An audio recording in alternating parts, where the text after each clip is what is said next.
Hello বন্ধুরা, সবাই কেমন আছো? তো আমি আরেকটা ব্লগ নিয়ে চলে এসেছি।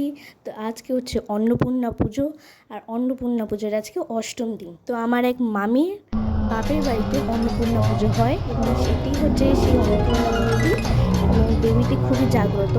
তো ওনার বাড়িতেই আজকে পুজো দিয়ে গেছিলাম। তো ওখানে গিয়ে কী কী হলো সেগুলোই আজকে তোমাদেরকে শেয়ার করবো। প্রথমে গিয়ে একটু বসলাম, প্রথমে গিয়ে বসলাম, একটু গল্প করলাম। তারপরে পুজো শুরু হতে 8টার সময় একদম একদম দালানের সামনে গিয়ে বসে পড়লাম, পুজো দেখলাম। আর পুজো শেষ হওয়ার পর চাচর হলো। এই যে এটা হচ্ছে চাচর, চাচরের মধ্যে অলরেডি কিছু বাজি দেওয়া ছিল। তো এই চাচরটায় যখন আঙুল লাগানো ফটফট করে ফাটছিল, যেটা আমার প্রথমবার টাইমে দেখা। যারা যারা চাচর দেখেছো তারা কমেন্টে অবশ্যই আমাকে জানিও। তারপর সব শেষ হতে আমি যোগদান করলাম বাজি ফাটানোতে। বাজি কম্পিটিশনে আমি যোগদান করলাম। সবাই মিলে বাজি ফাটালাম এবং কিছুক্ষণ ধরে খাওয়া দাওয়া করে বাড়ি চলে এলাম। এভাবেই দিনটা কাটলো, খুব বেস্ট কাটলো। মামি আমার সাথে দারুণ কাটলো এবং আমার মাকে আমি গিয়ে দারুণ এনজয় করেছিলাম। ঠাকুরের মূর্তিটা সত্যিই খুব সুন্দর ছিল, দেখতেও ভালো লাগছিল।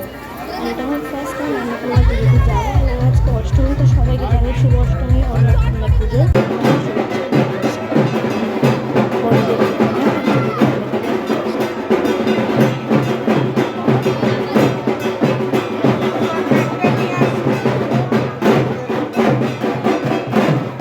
ভালোবাসা। দিদাকে গিয়ে বল এটা বন্ধ করে দেবে।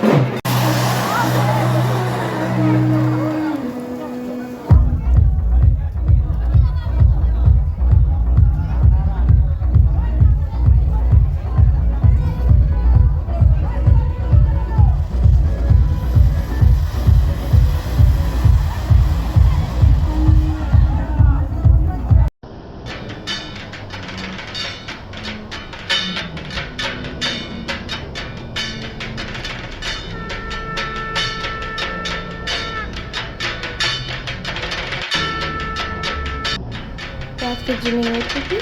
দেখা হচ্ছে নেক্সট ভিডিওতে। Bye bye.